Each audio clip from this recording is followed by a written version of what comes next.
Baiklah, ibadah pada saat ini akan dimulai. Dan pada kesempatan ini disampaikan selamat datang bagi kita semua.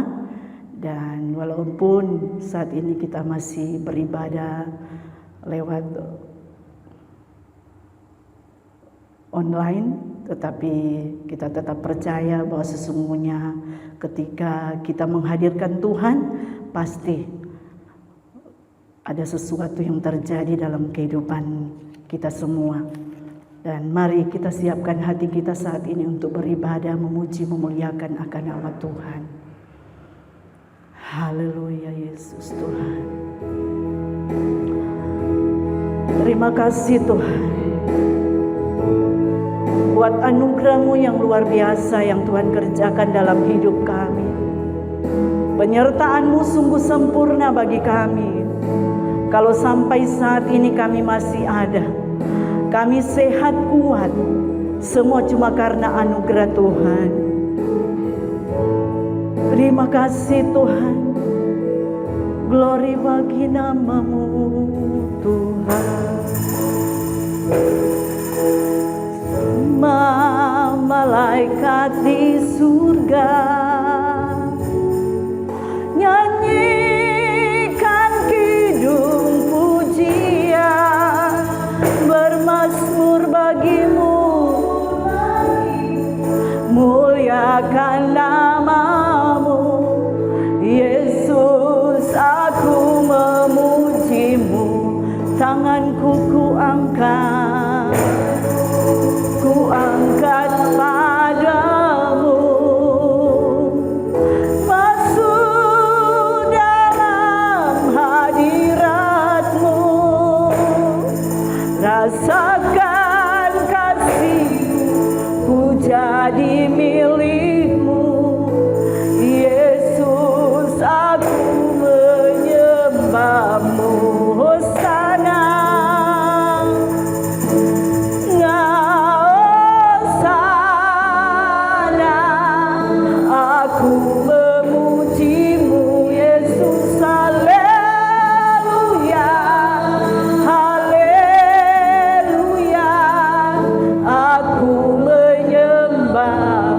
Bersama malaikat di surga, malaikat di surga nyanyikan kidung pujian, bermazmur bagi-Mu, muliakan nama-Mu Yesus. Aku memuji-Mu, tanganku kuangkat. Amin Tuhan.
Tuhan. Terima kasih Bapa. Terima kasih Roh Kudus. Penyertaan-Mu sungguh sempurna dalam hidup kami. Kami bersyukur Tuhan buat kesempatan yang Tuhan beri bagi kami untuk beribadah, memuji, memuliakan nama Tuhan. Tuhan, ambil alih seluruh hidup kami, kuasai kami Tuhan. Di dalam nama Tuhan Yesus Kristus. Biar apa yang kami lakukan saat ini benar-benar berkenan di hadapan Tuhan. Kami mau serahkan ibadah kami ini Tuhan ke dalam tangan Tuhan yang penuh kasih. Biar jadi sesuai, seturut dengan kehendak yang daripada Tuhan. Di dalam nama Tuhan Yesus Kristus, kami berdoa bersyukur. Haleluya. Amin. Puji Tuhan, saat ini kita akan memuji Tuhan. Terimalah salam orang yang lebih dari pemenang. Shalom Elohim. Shalom Elohim. Mari kita akan memuji Tuhan dan kita angkat pujian. Sungai sukacitamu. Haleluya.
Dalam kita melayani Tuhan, ada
Tuhan, Tuhan Yesus memberkati puji-pujian yang sudah kita naikkan di hadapan Tuhan.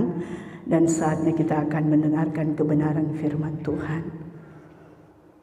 Haleluya Yesus. Terima kasih Tuhan. Terpujilah nama-Mu Tuhan. Tiba saatnya kami akan mendengarkan kebenaran-Mu. Kuduskan, layakkan kami saat ini Tuhan. Di dalam nama Tuhan Yesus Kristus. Haleluya Bapa. Glory Tuhan.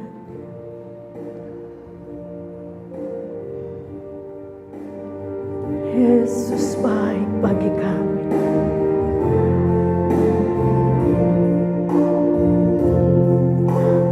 Engkau ada bersamaku di semusim hidupku. Tak pernah Kau biarkan, pernah Kau biarkan ku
Salam sejahtera bagi kita semua, Shalom. Terpujilah nama Tuhan karena kebaikan Tuhan bagi kita semua. Hamba-hamba Tuhan, umat-umat Tuhan, sekalipun kita umat-umat Tuhan beribadah dari rumah, tetapi kita tetap percaya, tahu bahwa kuasa Tuhan itu tidak pernah dibatasi oleh situasi, kondisi, waktu atau keadaan apapun. Karena itu sebelum kita membacakan bagian dari kebenaran firman Tuhan, Mari kita sama-sama satu dalam doa. Engkau Allah yang kudus, Allah yang suci, Yesus Kristus, Raja di atas segala raja, Tuhan di atas segala yang dipertuan, memerintah sampai selama-lamanya. Saat ini ya Bapa, di dalam nama Tuhan Yesus, kami akan membaca bagian dari firman-Mu, urapi kami semua, dan biarlah kuasa-Mu lewat kebenaran firman-Mu akan memberkati segenap kami, hamba-Mu, umat-umat-Mu, yang mendengarkan, menerima kebenaran firman-Mu. Kami baca firman-Mu di dalam nama Tuhan Yesus Kristus. Haleluya, amin. Bapak Ibu Saudaraku yang kekasih di dalam Tuhan, kita membuka bagian firman Tuhan di dalam kitab 1 Yohanes 2, 1 Yohanes 2 ayat 18 sampai dengan 22, 1 Yohanes 2 ayat 18 sampai dengan 22, Lembaga Alkitab Indonesia memberi judul Antikristus. Ayat 18 sampai 22, anak-anakku, waktu ini adalah waktu yang terakhir. Dan seperti yang telah kamu dengar, seorang antikristus akan datang. Sekarang telah bangkit banyak antikristus. Itulah tandanya bahwa waktu ini benar-benar adalah waktu yang terakhir. Memang mereka berasal dari antara kita, tetapi mereka tidak sungguh-sungguh termasuk pada kita. Sebab jika mereka sungguh-sungguh termasuk pada kita, niscaya mereka tetap bersama-sama dengan kita. Tetapi hal itu terjadi supaya menjadi nyata bahwa tidak semua mereka sungguh-sungguh termasuk pada kita. Tetapi kamu telah beroleh pengurapan dari Yang Kudus, dan dengan demikian kamu semua mengetahuinya. Aku menulis kepadamu, bukan karena kamu tidak mengetahui kebenaran, tetapi justru karena kamu mengetahuinya, dan karena kamu juga mengetahui bahwa tidak ada dusta yang berasal dari kebenaran. Siapakah pendusta itu? Bukankah dia yang menyangkal bahwa Yesus adalah Kristus? Dia itu adalah antikristus, yaitu dia yang menyangkal baik Bapa maupun Anak. Saudaraku yang kekasih di dalam Tuhan Yesus Kristus, begitu banyak pemberitaan hari-hari ini mengenai tentang antikris yang dihubungkan dengan materi ini, dihubungkan dengan alat ini, dihubungkan dengan benda ini, benda itu. Bahkan pemberitaan sekarang ini di media sosial itu sangat marak. Pemberitaan tentang antikris. Artinya apa, saudaraku yang kekasih? Kadangkala berita atau informasi seperti itu membuat banyak orang mengalami yang namanya ketakutan. Namun ketakutan itu ada dua jenis. Ketakutan yang berasal dari dunia ini dan ketakutan yang dikerjakan oleh Tuhan Yesus kepada manusia. Ketakutan yang dikerjakan atau yang berasal dari dunia ini itu membuat orang itu jauh daripada kebenaran. Membuat orang itu tidak ada lagi pengharapan. Membuat orang itu diombang-ambingkan.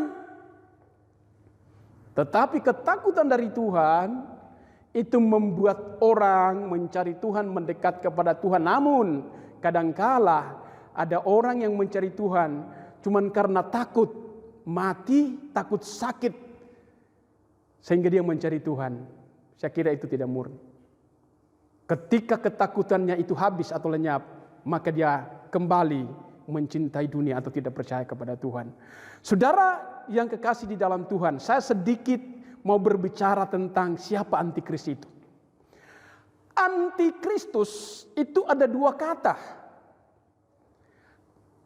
Anti dan Kristus atau Kristos. Anti itu, saudaraku yang kekasih, artinya kata sepadan dengan anti itu melawan, menentang, memusuhi. Melawan, menentang, memusuhi. Sekali lagi, anti itu padanan katanya adalah melawan atau menentang atau memusuhi. Sedangkan Kristus atau Kristos adalah yang diurapi. Kalau kita ambil pengertiannya, antikristus artinya melawan, menentang, atau memusuhi yang diurapi. Sebenarnya apa yang dimaksud dengan melawan, menentang, memusuhi atau anti ini? Sebenarnya itu adalah spirit. Sebenarnya itu adalah roh yang nantinya akan mendalangi manusia. Dan di sana dikatakan bahwa ada seorang antikris. Di ayat 18. Ada seorang antikris yang akan datang. Seorang. Tetapi kalimat-kalimat selanjutnya dikatakan, sekarang sudah ada banyak muncul antikris. Sebenarnya dalang antikris adalah Wahyu 12. Contohnya ada di Wahyu 12 ayat 9. Saya baca. Wahyu 12 ayat 9 di sana dikatakan, dan naga besar itu, si ular tua yang disebut iblis atau Satan. Sebenarnya dalang dari semua itu yang nantinya dia akan mempengaruhi seorang manusia, yang nantinya seorang manusia itu disebut kekuasaan, punya pengaruh khususnya pada satu, politik, kedua, ekonomi. Itu pada khususnya. Tapi ada banyak hal-hal lagi yang dikerjakan akan mempengaruhi manusia. Sehingga banyak manusia, yaitu sebenarnya adalah ular tua atau disebut naga besar. Apa yang dimaksud dengan naga besar? Yang dimaksud dengan naga besar adalah punya pengaruh yang besar, punya kekuatan yang besar menurut dunia. Si ular tua itu dari sejak Adam dan Hawa. Itu dia. Dan disebut iblis atau Satan. Itu sama. Nah, kita kembali kepada tadi antikris.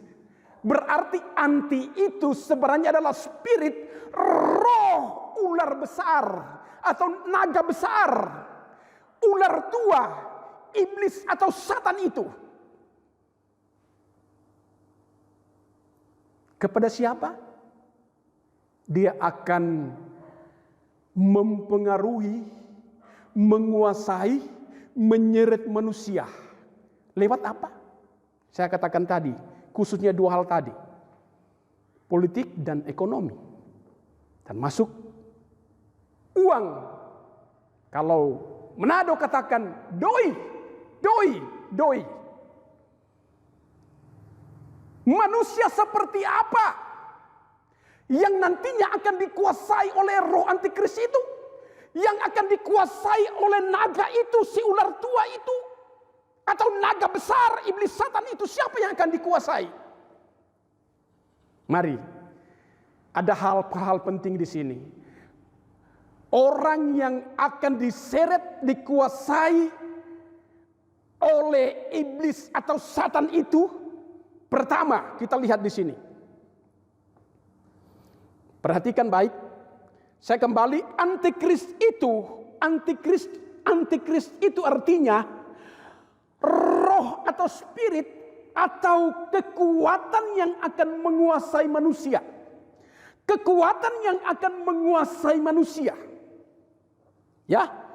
Yang nantinya manusia itu manusia yang dikuasai oleh spirit roh jahat atau iblis setan itu, mereka itu akan melawan. Mereka itu akan menentang.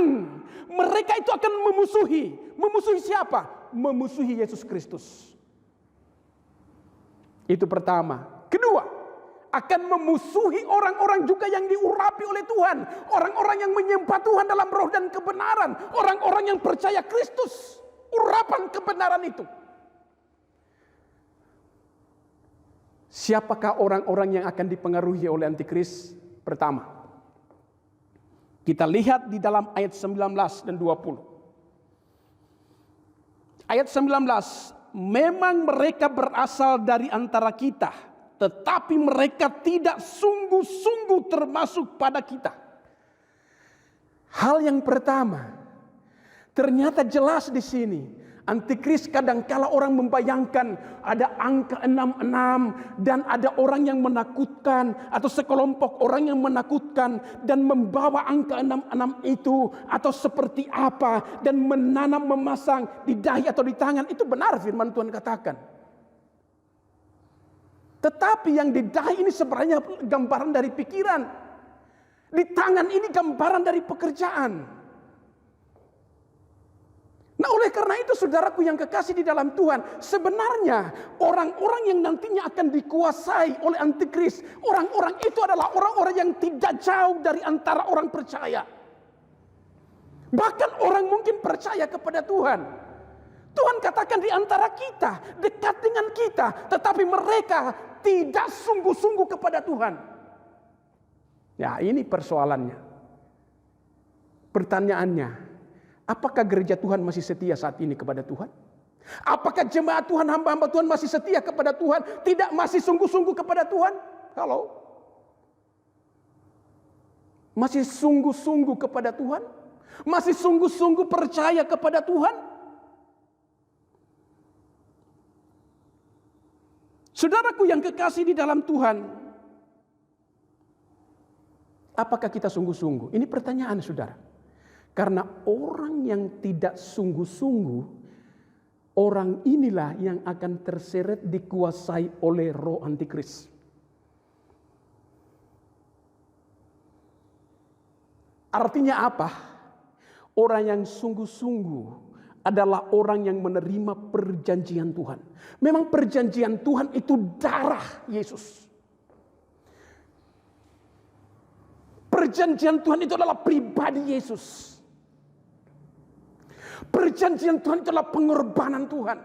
Darah dan daging daripada Yesus. Bagaimana seseorang bisa bersekutu dengan darah, dengan tubuh Kristus, dengan perjanjian Tuhan? Adalah orang yang sungguh-sungguh.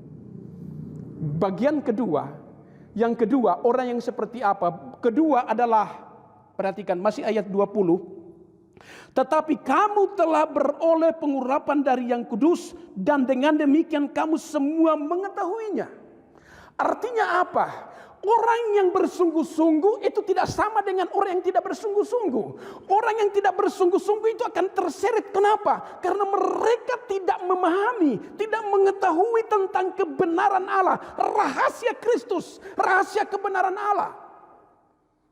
Ini artinya bukan manusia, tetapi bagian manusia kepada Allah ada punya kesungguhan hati, punya motif yang benar, motif yang murni, sehingga dia akan bertemunya dengan yang murni, bertemu dengan yang baik, bertemu dengan kebenaran itu. Yang kedua, artinya kamu mengetahui. Kedua, ada bilang apa? Ayat 22 di sini dikatakan, siapakah pendusta itu? Bukankah dia yang menyangkal bahwa Yesus adalah Kristus? Dia yang menyangkal Yesus adalah Kristus. Yang kedua, orang yang akan dipengaruhi, diseret dan dikuasai oleh roh Lucifer, roh antikris, roh iblis Satan itu adalah manusia yang kena tipu. Manusia yang dapat diperdaya. Manusia yang kena dusta oleh iblis Satan. Kenapa manusia itu kena dusta? Sekali lagi kembali di pertama, karena manusia tidak bersungguh-sungguh. Sehingga mereka tidak memahami, tidak mengerti. Orang yang bersungguh-sungguh itu adalah orang yang mengerti tentang kehendak Allah. Yang mampu membedakan yang baik dan yang jahat. Orang yang mampu melihat hal-hal yang bukan dari Tuhan. Dan mampu melihat hal-hal yang dari Tuhan.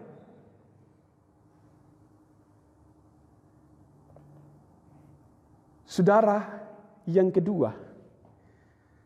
Intinya sebenarnya orang yang akan dipengaruhi oleh antikris, yang juga menjadi bagian pengikut antikris, adalah orang yang menyangkal bahwa Yesus adalah Kristus. Yesus Kristus adalah Tuhan. Tapi kembali bahwa mereka itu di antara kita. Artinya bukan orang yang tidak mengenal Tuhan.